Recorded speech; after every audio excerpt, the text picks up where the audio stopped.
And for Process Simulate, what we're showing here today is, an articulated robot performing a, kind of a classic palletizing example.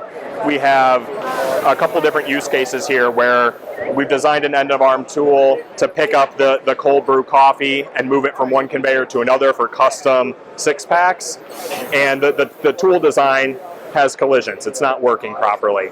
So we're able to do the engineering, see it run, right? We thought this design would work. It can pick up the cans, no problem.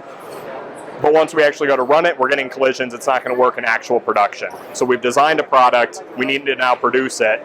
How are we going to produce it properly? This is where we can simulate it ahead of time, prove out some of those conditions from a mechanical standpoint, but then also take it all the way through and program our robots, do our path planning, and then even from there take it to connecting to the automation system. How's the bottling line or the canning line actually running, our packaging line, our conveyors, how's the PLC controlling those, and how do we make sure all of those different components, those different machines, as part of our lines getting built up, how do we make sure our signals are correct, our programs are correct, and our safety's correct, and troubleshoot that code before any hardware comes on site, or we can even put hardware in the loop to test out that, our control scheme, and feed it back into design, make changes before it gets on the floor, before it's on site, where most of the cost comes into play.